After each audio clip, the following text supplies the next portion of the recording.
It was a quiet morning at the edge of Lake Morro, where the wind spoke softly and the waves danced lazily under the golden sun. The air carried the scent of wet sand and salt, the kind that clings to a man's memory when life has been lived too close to the water. Andrew, a fisherman in his early 30s, stood barefoot at the edge of his old wooden boat.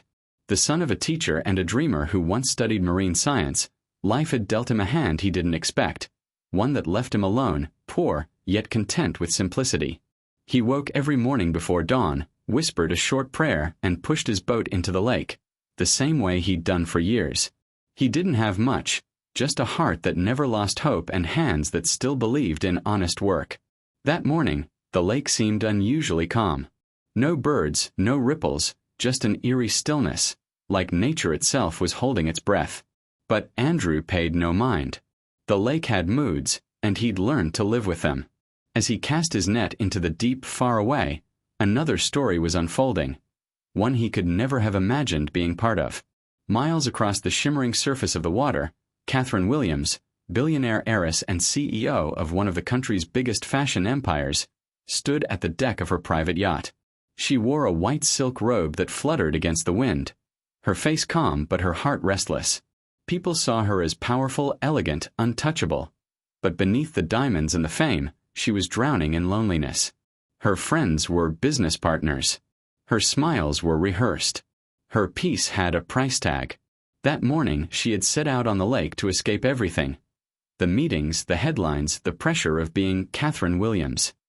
She just wanted silence. But fate was already writing something else for her. Something she didn't see coming. The clouds began to gather. The wind, once gentle, turned sharp.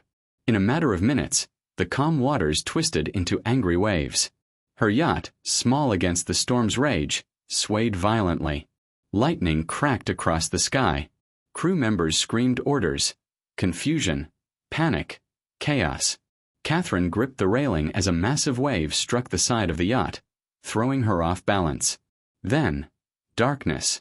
The sound of thunder drowned her final cry. As the storm swallowed everything, the lake claimed another secret beneath its surface. By dawn, the storm had passed. The sun returned, pretending nothing had happened. And somewhere not too far from the wreckage, Andrew's fishing net drifted silently in the deep, waiting to catch more than just fish that morning. The day had begun like any other. But for Andrew, this would be the morning he caught the greatest miracle of his life. A miracle in the shape of a woman. The morning mist floated over Lake Morro like a soft white curtain.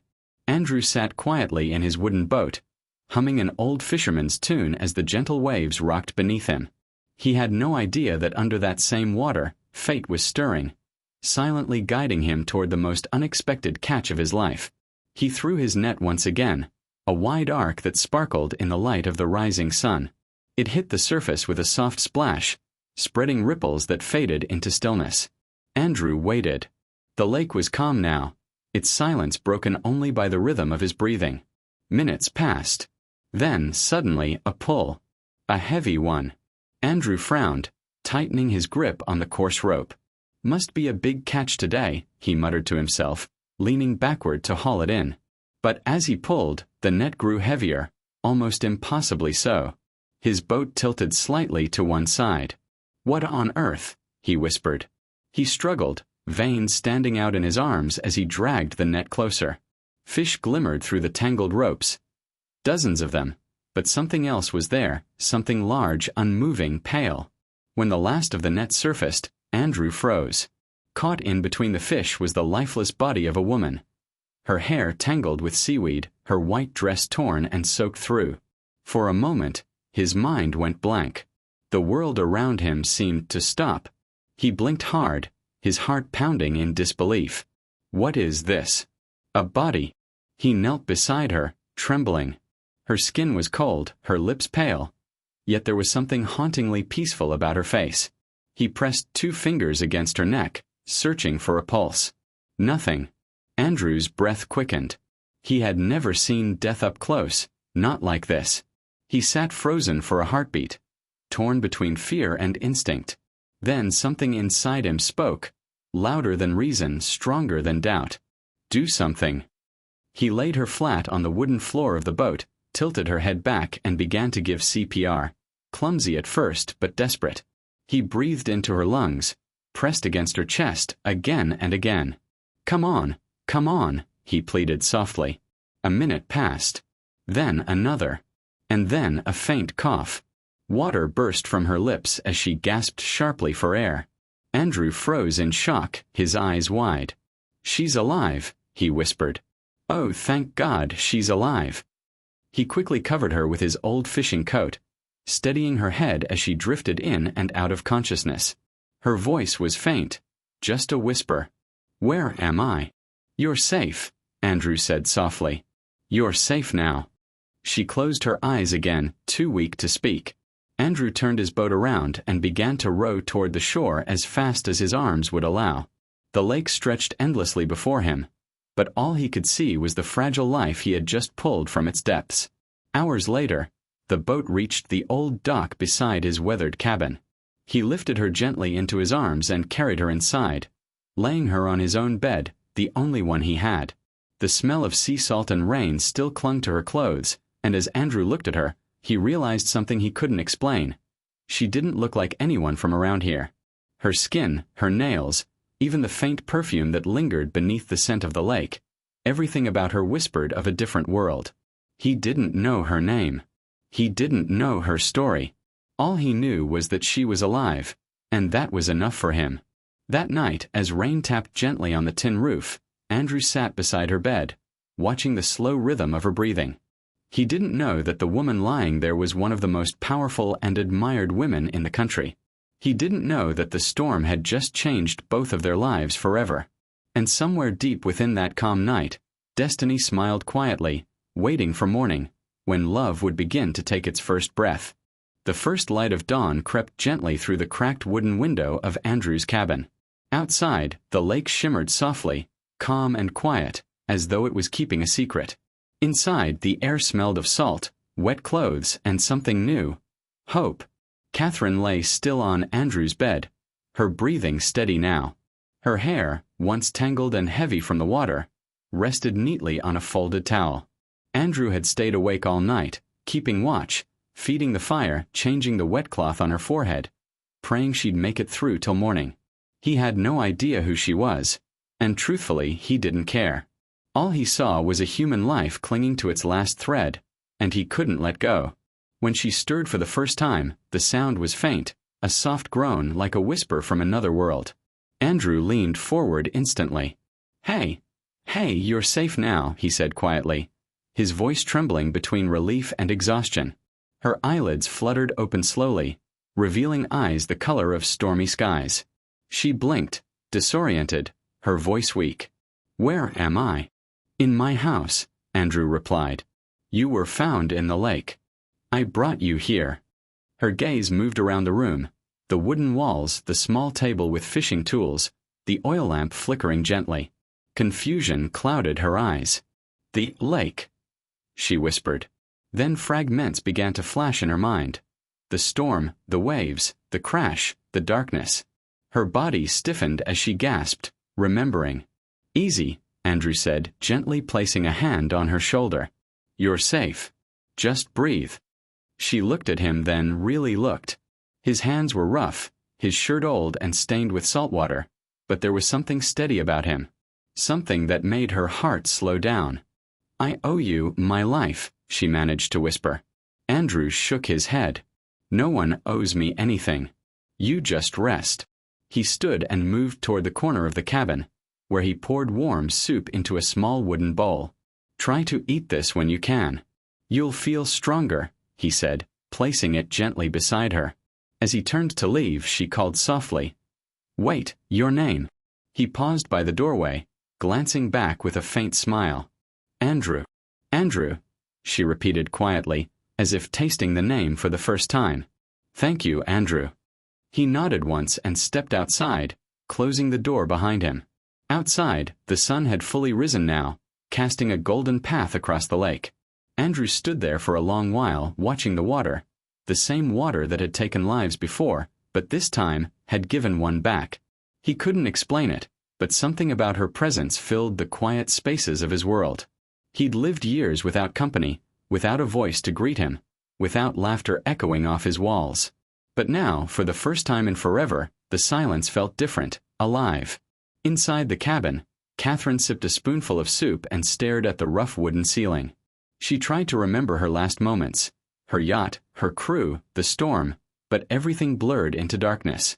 She didn't know where she was, or who this kind stranger truly was. All she knew was that she felt safe, and that, somehow, was more precious than all the money she had ever earned. As the fire crackled softly, a calm fell over the cabin. Two souls from opposite worlds, one born of luxury, the other of labor, now shared the same air, the same peace, the same fragile breath of life. Neither of them knew it yet, but this quiet morning marked the beginning of a love story that would change them both. Forever. Days passed quietly at the edge of Lake Morrow. The world outside carried on with its noise and chaos, but inside Andrew's small wooden cabin, time seemed to move at a gentler rhythm, the rhythm of healing. Catherine was growing stronger each day. Her color had returned, her voice no longer trembled, and she could now sit by the window and watch the lake that nearly claimed her life. The air there felt different. Pure, calm, almost holy. Andrew would rise before dawn as usual, fix his nets and head out to fish. He never asked her questions. He never tried to pry into her past. He simply let her be, a quiet guest under his roof. Every evening, he returned with baskets of fish and a warm smile. "Did you rest well?" he would ask. Catherine would nod softly, her eyes following him as he moved about, cleaning fish, lighting the fire, cooking dinner. It was simple, yet beautiful. In the world she came from, everything had a price tag. Every gesture, every smile, every friendship was laced with motive. But here, in this humble cabin, a man who had nothing gave her everything, without asking for a thing in return.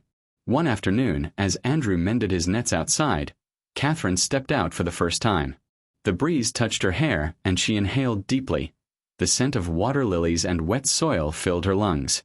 "You shouldn't be walking too far yet," Andrew said, looking up with concern. Catherine smiled faintly. "Just needed some air. You live in a beautiful place." He chuckled softly.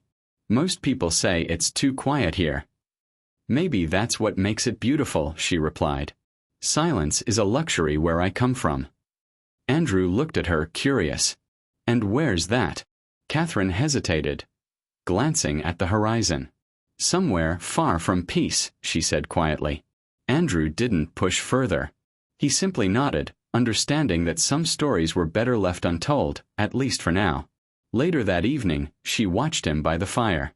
His sleeves were rolled up, revealing strong forearms weathered by years of hard work. His movements were steady, deliberate, patient. The way he cleaned his fish, stirred his pot, and spoke softly to the fire like it was an old friend. "You live alone?" she asked. Andrew nodded. "For a long time now." "No family?" He paused, staring into the flames. "Not anymore. Life took most of what I had. I stopped chasing after what left." Something in his tone made her chest tighten. It wasn't self-pity, it was peace. A kind of acceptance she had never known. That night, as she lay awake on the small bed he had given up for her, Catherine thought of how strange life could be. How a storm had taken her away from her world of power and gold, only to place her in the arms of a man who had neither, yet somehow felt richer than anyone she knew. She turned her head toward the window. The moonlight spilled softly over the lake. Somewhere outside, she could hear Andrew humming that same old fisherman's tune. And for the first time in years, she smiled, a genuine smile, the kind that doesn't perform for cameras or investors. It was just her. And peace. But deep inside, something else began to stir. Something warm, gentle, and terrifying all at once. She tried to ignore it. She told herself it was just gratitude. But her heart already knew the truth. Love had quietly stepped into that little cabin by the lake. And neither of them saw it coming. The days that followed felt like something out of a dream. Quiet mornings, calm waters, soft laughter. For the first time in years, Catherine felt human again. No headlines, no board meetings, no walls of flashing cameras. Just the sound of birds and the steady rhythm of Andrew's boat rocking against the dock. She helped him cook, clean his fishing nets, and sometimes sat beside him while he worked, her curiosity growing with every passing moment. "Andrew," she asked one evening, "you said you used to have a family. What happened?" He paused, his hands still moving rhythmically as he repaired a torn net. "My parents passed a few years ago. My younger brother left for the city. Got mixed up in things I couldn't save him from." He glanced at her and smiled faintly. "So I stayed. This lake became my company. It doesn't lie, doesn't judge, doesn't ask for more than you can give." Catherine watched him closely. There was strength in his voice, not the kind born from power or wealth, but from peace after pain. She lowered her gaze, playing with the edge of her sleeve. "You sound like someone who has made peace with loneliness." Andrew chuckled softly. "Maybe. Or maybe I just learned that peace isn't found in people. It's found in moments." His words sank deep into her heart. In her world, peace was something you paid for. A spa weekend, a silent retreat, a locked penthouse with city views. But here, peace came free, wrapped in the sound of water and the voice of a man who had nothing, yet lived like he had everything. That night, as they ate fish stew by the fire, Catherine looked around the cabin. It was small, humble, filled with the scent of wood and lake water, yet it felt warmer than her entire mansion. "You're different, Andrew," she said softly. He smiled without looking up. "Different from what?" "From everyone I know." Andrew lifted his eyes then, curious. "And who do you know exactly?" Catherine hesitated, caught between truth and secrecy. She had hidden her identity since the day she woke up, partly from fear, partly from shame. She wanted to know what it felt like to be cared for without her name attached. "I used to work with wealthy people," she said vaguely. "But they weren't kind. Just powerful." Andrew nodded knowingly. Power and kindness rarely share the same home. Catherine studied his face, the calm in his eyes, the faint smile that never seemed to fade. "Were you always a fisherman?" she asked. He laughed lightly. "No. I was a marine biologist once, studied ocean life, worked with research teams. But life had other plans. When funding stopped and debts piled up, I lost everything. The lake became my lab, and the fish became my study." Her eyes widened slightly. "You're educated." He shrugged. "Education doesn't always keep you afloat. Sometimes it just teaches you how deep the water really is." Catherine felt her throat tighten. She had met professors, scientists, innovators, but none who spoke like him. There was no bitterness in his voice, only quiet wisdom. As the night deepened, Andrew went out to tie the boat while Catherine sat by the fire, lost in thought. She looked at her reflection in a small mirror on the wall. The same face that once graced magazine covers, now pale and simple. For years, people had bowed to her name. Catherine Williams, the billionaire fashion queen. Yet, here she was, wearing borrowed clothes and feeling more alive than ever. Outside, Andrew returned and sat by the door, watching her through the glow of the firelight. She looked peaceful, vulnerable, almost like the storm had stripped away every mask she ever wore. And as he watched, something quiet stirred in him too, something unfamiliar, something warm. He tried to ignore it, convincing himself it was only concern. But every time she smiled, that feeling grew stronger. Two souls born from different worlds, one of gold, one of grit, were slowly drifting toward the same shore. And neither of them knew that soon, the truth about who she really was would test everything they had begun to feel. Because sometimes, love doesn't ask if you're ready. It simply arrives, unannounced, unstoppable, and far too deep to swim away from. The days at Lake Morrow had turned softer, like the air itself understood that something beautiful was quietly unfolding inside that little cabin. Catherine was no longer a guest. She was part of the rhythm now.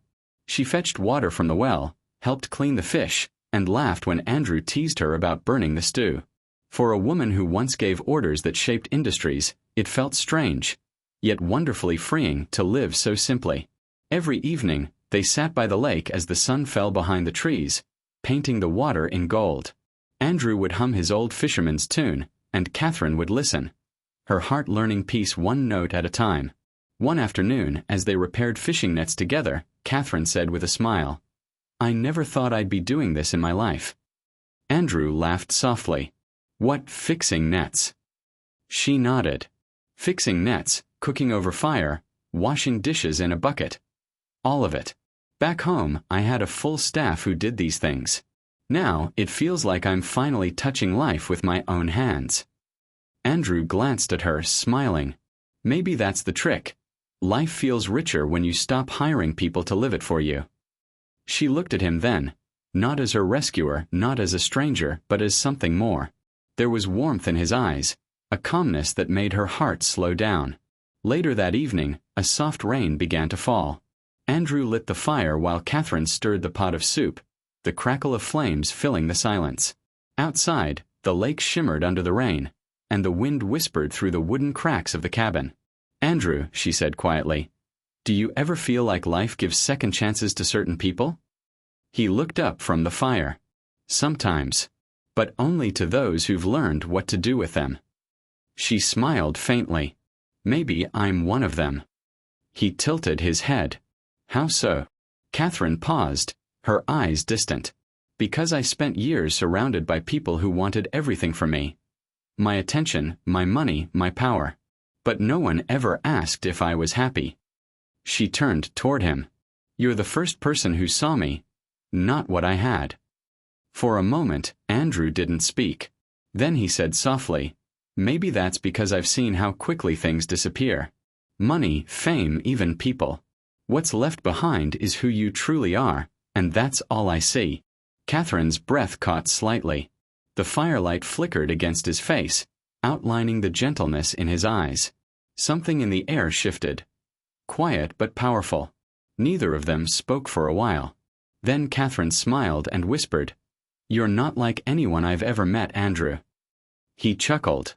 That's probably because I live with fish, not people. She laughed. A real laugh, free and unguarded. Andrew watched her for a moment, the sound of her laughter wrapping around him like sunlight. That night, as rain tapped gently on the roof, they sat side by the window, watching the lake glisten in silver light. Catherine's voice broke the silence. You saved me, Andrew. He turned slightly. No, the lake gave you back. I just pulled the net. But Catherine shook her head. No, Andrew. You didn't just pull me out of the water. You pulled me out of a world that was drowning me slowly.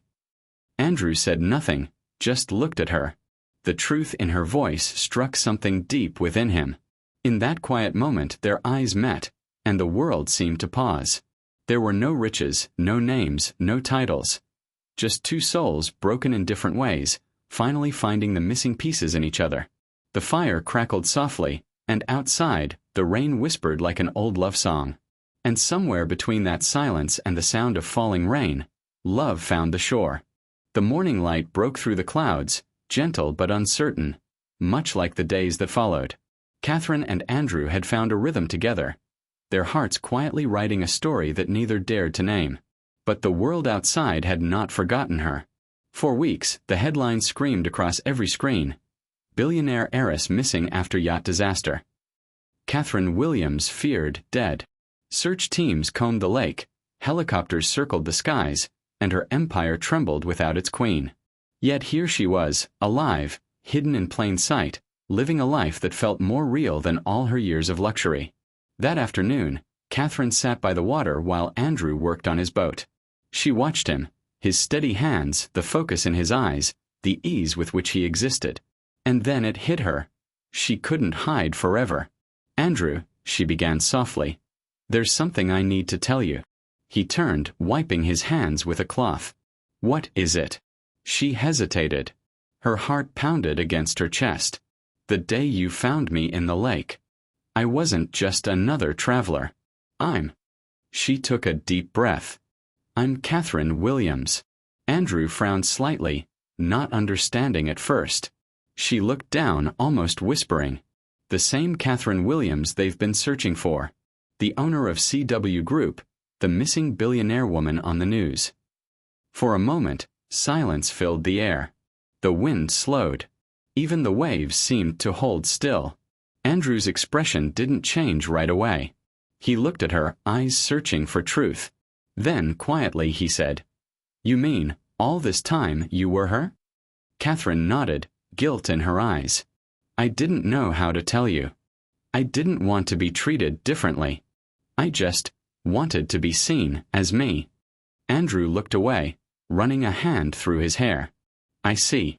The calm in his voice hurt more than anger would have. "I understand," he said finally. "You wanted peace. You found it. But Catherine, your world and mine, they don't meet easily." She stepped closer. "Does that matter?" He looked at her, eyes soft but conflicted. "Maybe not to you. But people like me don't live in your world. And people like you don't stay in mine." Her throat tightened. "Andrew, I don't care about that." But Andrew only smiled faintly, the kind of smile that hides pain. "One day, your people will find you. When they do, whatever we have, it'll be a beautiful memory. Nothing more." Catherine's eyes filled with tears. "Don't say that." He sighed, looking out at the lake. "I'm just being real. I've seen what happens when two tides collide. One always ends up drowning the other." She stood in silence, the breeze brushing against her hair. For a moment, neither of them moved, just the sound of the lake between them, endless and uncertain. That evening, a car appeared on the distant road for the first time in months. Two men in suits stepped out, holding photographs. One called out, "Miss Williams, we've found you." Andrew froze. Catherine's heart sank. The world she had escaped had come knocking, loud and uninvited.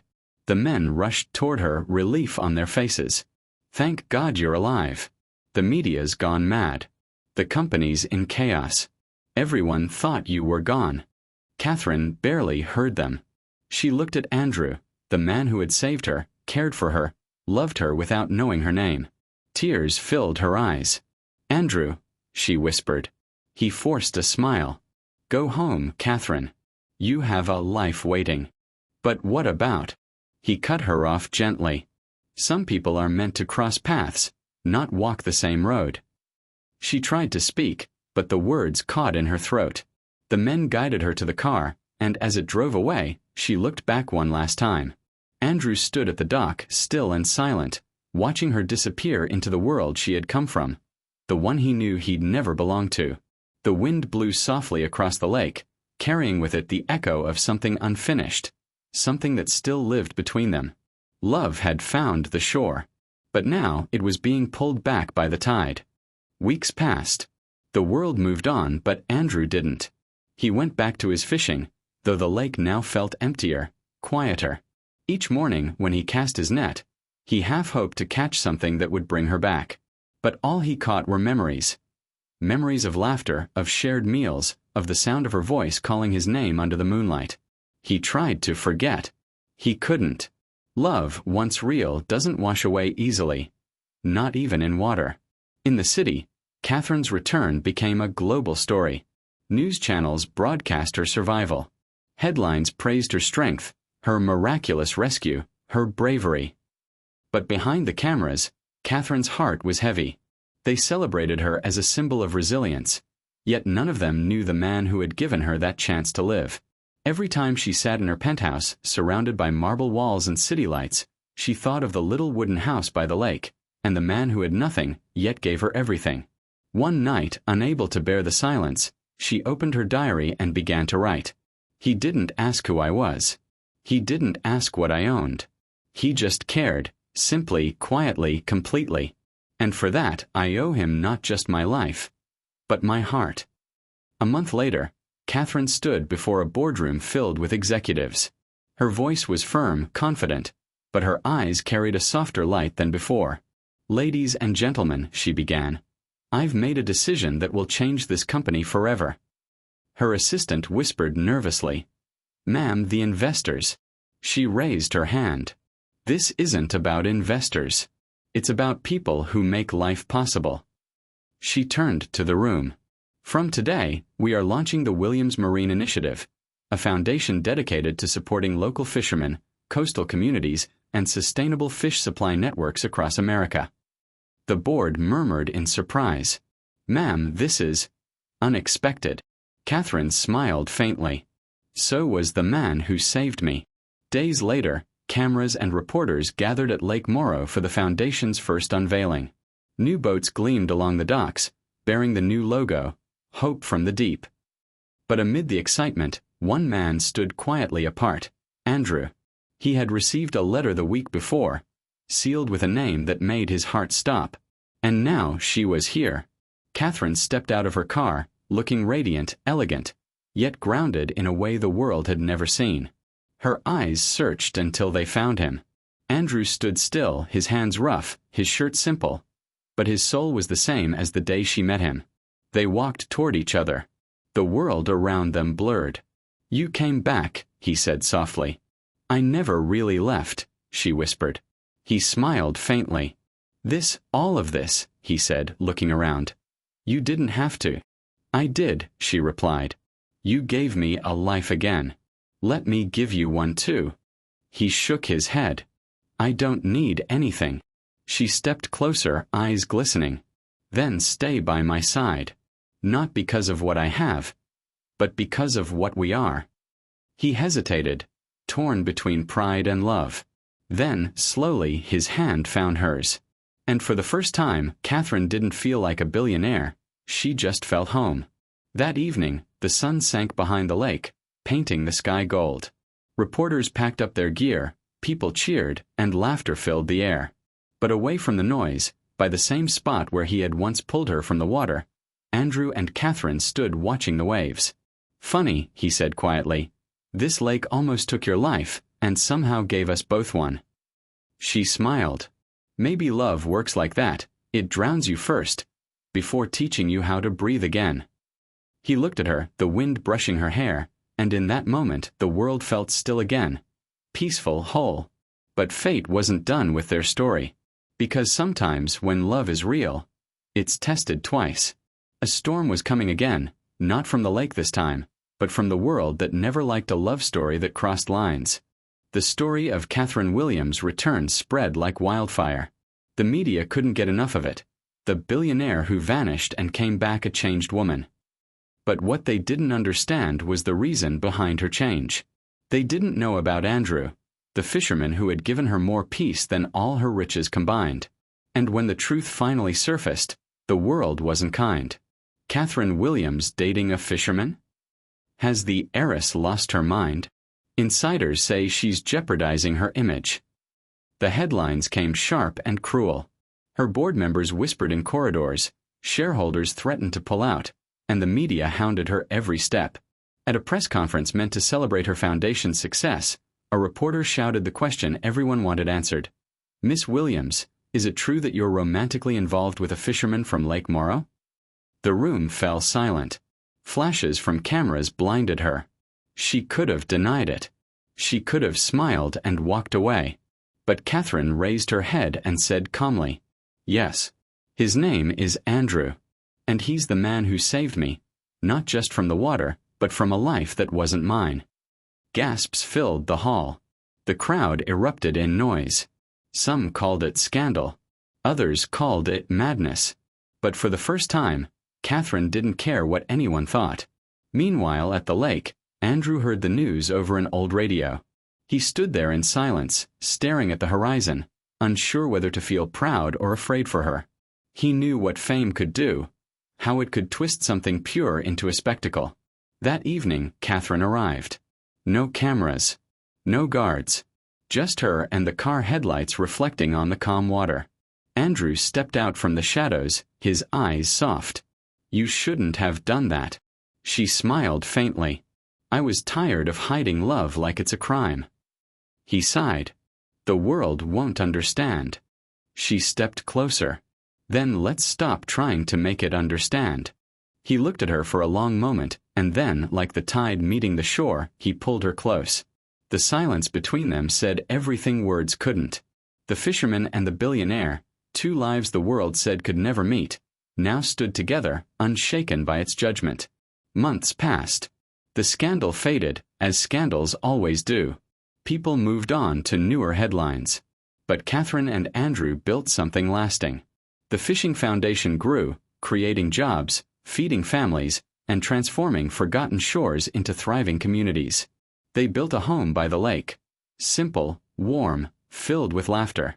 Sometimes she'd sit beside him as he fixed his nets, her hair tied back, her bare feet in the sand. He'd glance at her and tease, "You know, for a billionaire, you make a terrible fisherman." And she'd laugh, "Good thing I already caught the only fish I ever wanted." Years later, on a calm evening, as the sun melted into the horizon, Catherine leaned on Andrew's shoulder and whispered, "Do you ever wonder why fate brought us together?" He smiled, watching the waves roll softly. "Maybe the lake didn't want me to fish that day. Maybe it wanted me to find." She looked at him, eyes shimmering. "Find what?" He turned to her and said, "Home." And just like that, the waves whispered their secret one last time. Love, like the lake, never truly ends. It just changes tides.